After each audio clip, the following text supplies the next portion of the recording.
Hi guys, welcome once again in the series of this conditional clause, conditional sentences. अगर मैंने French सीखी होती तो मैं पेरिस में रह रहा होता था। देखिए कल्पना में की गई बात है लेकिन पॉसिबिलिटी को दर्शाया गया है। पॉसिबिलिटी ऐसी कि अगर उसने फ्रेंच सीखी होती तो वो इस वक्त रह रहा होता था, मतलब ये क्रिया शुरू रही होती थी। तो जो क्रिया शुरू उस वक्त हुई रहना चाहिए है वो नहीं हुई, तब हम ऐसे सेंटेंसेस को कहते हैं। मतलब उस बंदे ने फ्रेंच नहीं सीखी और आज वो पेरिस में नहीं रह रहा है, वो किसी और कंट्री में रह रहा है। तो ऐसे सेंटेंस को सीखने के लिए हमें इसके स्ट्रक्चर को सबसे पहले समझना होगा और उसके बाद हम करेंगे ट्रांसलेशन, कुछ पॉजिटिव सेंटेंस को मतलब अफर्मेटिव और कुछ नेगेटिव सेंटेंस को। तो देखिए यहां पर दो है, एक तो पहला है हमारा ये इफ क्लॉज, अगर मैंने फ्रेंच सीखी होती, और ये उसका रिजल्ट क्या हुआ, क्या पॉसिबिलिटी होती थी। तो यहां हम पहले फर्स्ट सेंटेंस को करते translate. If subject, if plus subject plus had plus V3 plus object. जैसा कि हमने हमारे पिछले वीडियो में भी देखा है कि मैंने ये किया होता तो, मैंने वो किया होता तो हैड प्लस V3 को हमें लेना है। इफ क्लॉज में हैड प्लस V3। तो मैं पेरिस में रह रहा होता, subject plus might be plus V1 plus ING plus object. ये हमारा सेकेंड हुआ। Might be going, might be living, might be dancing, might be cooking, कर रहा होता, कुकिंग कर रहा होता। तो ये सेंटेंसेस को हमें अभी सीखना है। गाइज माइट की बात की जाए तो आपको पता होगा ये मॉडल ऑक्सिलरी है। तो यहां जब हमने might be plus V1 plus ING लिया है तो माइट बी को लेके भी कुछ और सेंटेंस बनता है। जैसे इसे भी हम कंडीशनल क्लॉज ही कहेंगे। जैसे if I didn't have to work, अगर मुझे काम नहीं करना होता, I might go with you. इसका मतलब हुआ अगर मुझे काम नहीं करना होता तो मैं तुम्हारे साथ गया होता। गया होता एक पॉसिबिलिटी बताई गई है उसकी। तो यहां पर मैंने माइट बी को यूज किया, लेकिन जब हम might be plus V1 plus ING use करते मतलब वो कंटिन्यूअस टेंस के बारे में हम बात कर रहे होते।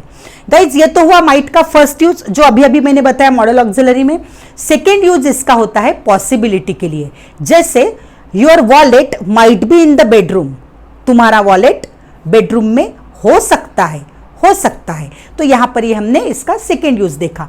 इसका ही थर्ड यूज होगा सजेशन के लिए।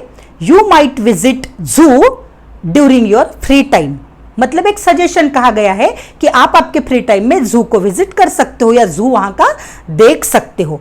उसी तरह माइट रिक्वेस्ट के लिए भी यूज होता है। जैसे might I take your pen, ये भी एक तरह की रिक्वेस्ट हो गई। तो ये तो यूज हमारे मॉडल ऑक्सिलरी के अलग हो गई, यहां हमें इफ क्लॉज में देखना है इस सेंस में।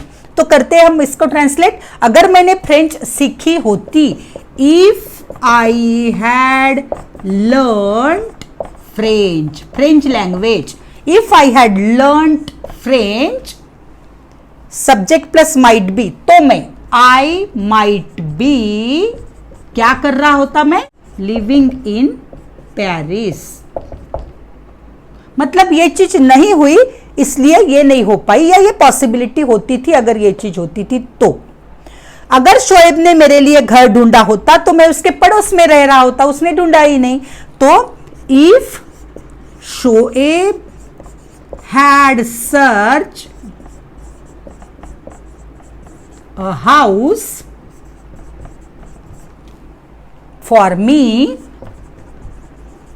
आई माइट बी लिविंग, कहां रह रहा होता, उसके पड़ोस में, in his neighbourhood, in his neighbourhood.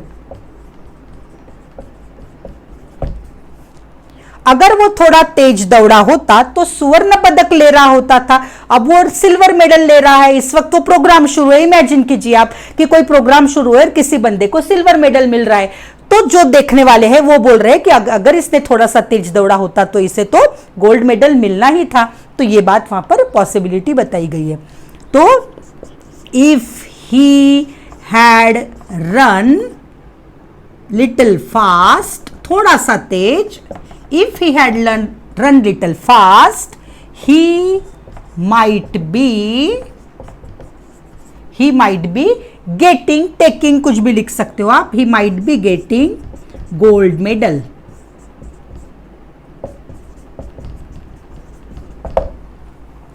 अगर हम वक्त पर पहुंचे होते तो ट्रेन में सफर कर रहे होते, इस वक्त हम यहां नहीं बैठे होते, हमारी तो ट्रेन ही छूट गई।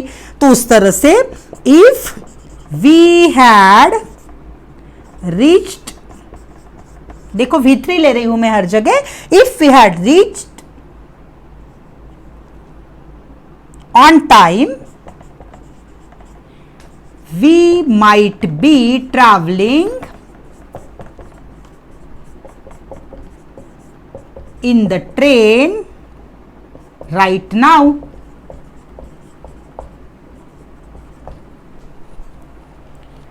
अगर वीना ने सच्चाई बताई होती तो उसके माता पिता उसे सहारा दे रहे होते, उसने सच्चाई नहीं बताई तो उन्होंने उसे सपोर्ट भी नहीं किया। तो यहां पर if Veena had revealed the truth, सच्चाई बताई, told the truth भी चलता था। reveal the truth, her parents might be supporting her। इसी तरह देखते हैं कुछ नेगेटिव सेंटेंसेस को। गाइज अगर आप नए हो मेरे चैनल पे और अगर ऐसी वीडियो आपको अच्छी लगती है तो मेरे चैनल को सब्सक्राइब कर दीजिए, और अगर आप पुराने व्यूअर हो तो लाइक और शेयर भी कर दीजिए। समझते हैं नेगेटिव सेंटेंसेस को जहां हमें नॉट का यूज करना होगा। अगर वो प्रिंसिपल से मिला नहीं होता तो तुमसे लड़ रहा होता, उसने प्रिंसिपल से मिल लिया और उसे सच्चाई पता चल गई।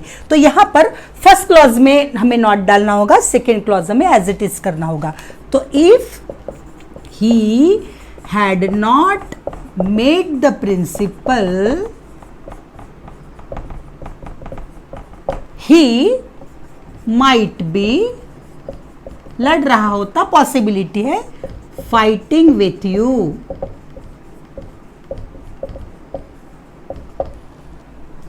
अगर मैंने उसे माफ कर दिया होता तो वो रो नहीं रहा होता।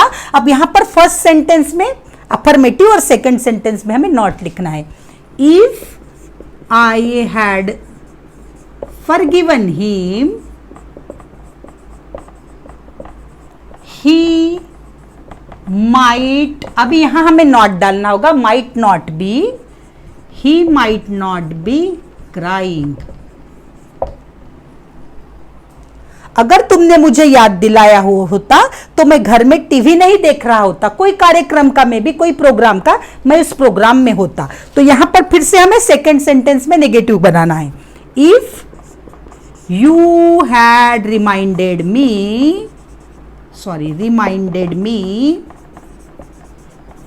I might not be